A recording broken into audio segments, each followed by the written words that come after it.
Балалар, сабақты бастадан алдын каналға тіркеліп, видеоға лайк басуды ұмытпайық.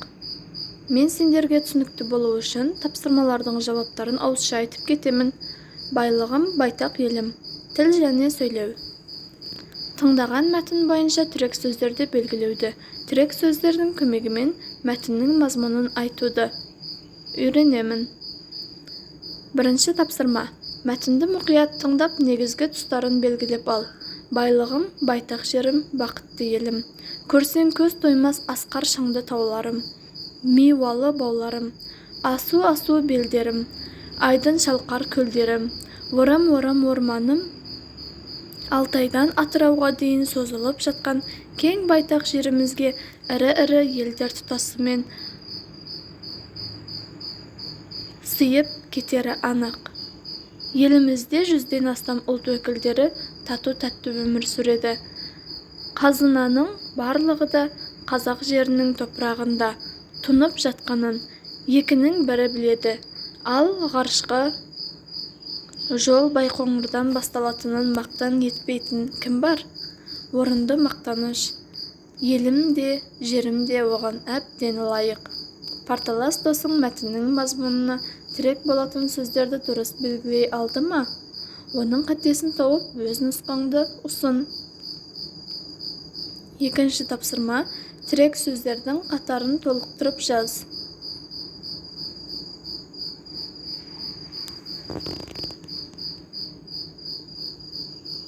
Байлық, байтақ жер, бақытты ел, асқар шыңды таулар.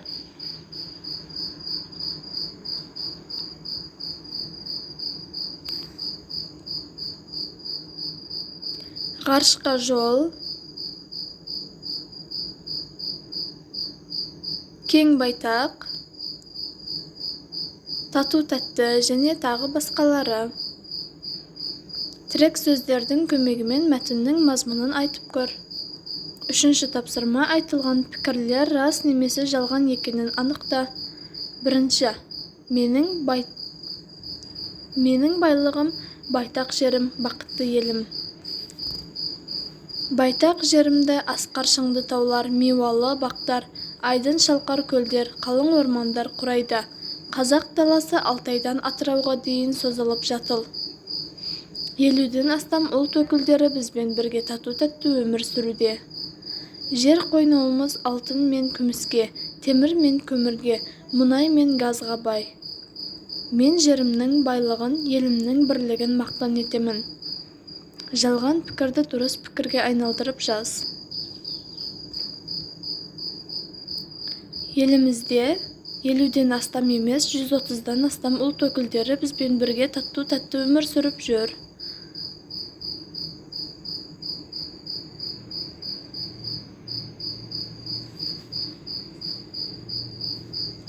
Төртінші тапсырма. Оқы. Қазақстанның мемлекеттік тілі қай тіл?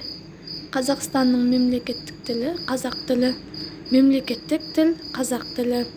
Сен қай тілде сөйлейсің? Мен қазақ тілінде сөйлеймін. Диалогты парталасыңмен жалғастырып көр. Диалогке қатысушы сөйлеудің қай түрі жүзеге асты? Ауызша, жазбаша.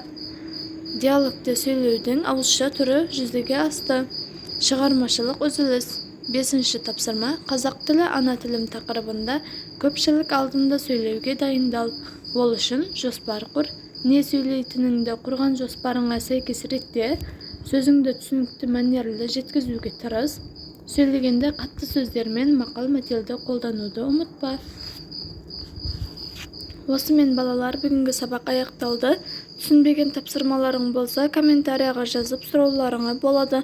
Мен сендерге міндетті түрде келесі видеода сол тапсырманың жауабын шығаратын боламын. Және де каналға тіркеліп видеоға лайк басуды ұмытпайық.